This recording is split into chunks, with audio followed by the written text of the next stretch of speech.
Так, у нас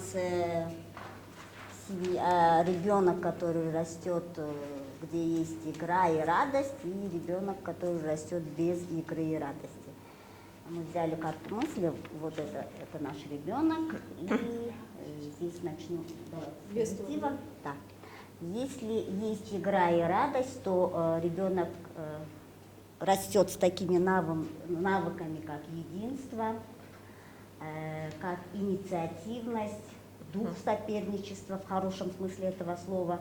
У ребенка будет критическое мышление, этот ребенок будет креативный, значит, у него будет бурное воображение обязательно, он будет уметь строить отношения, у него будет очень хорошая реакция, потому что в игре все это строится. Дальше, этот ребенок будет вот здесь вот самостоятельный, и сюда мы еще добавили смелость и уверенность.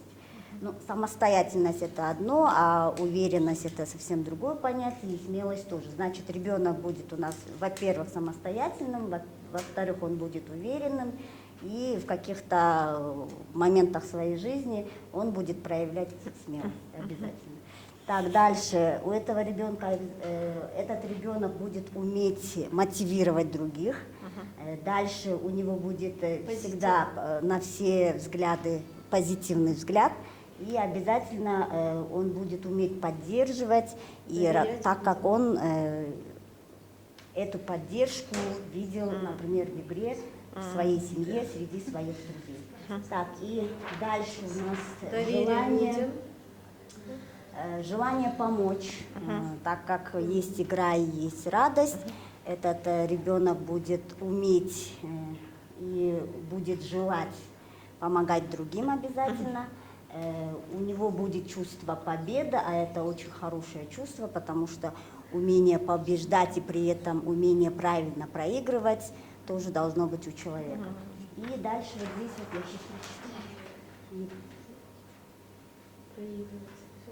Проигрывать, да, значит, чувство побеждать и умение проигрывать у него тоже будет.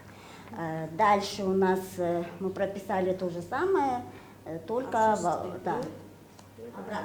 Так, значит, если ребенок в детстве, в семье не было игры, не было радости, значит, этот ребенок не умеет соперничать, у него не будет этого соперничать, он будет безинициативный, не будет доверять людям, он будет мнительным, раз он не доверяет людям, обязательно мнительный. Так, отсутствие логики, логического мышления у него не будет того же критического мышления, значит, неумение всего этого, отсутствие быстрой реакции, отсутствие вообще воображения. Этот ребенок не умеет строить с людьми отношения, у него не будет никаких взаимоотношений с другими людьми. Для него это будет очень тяжело, и неумение общаться. Раз у ребенка не формировались вот эти вот навыки игры, вот эти вот позитивные стороны у него будут в жизни. Таким ребенок вырастет во взрослой жизни.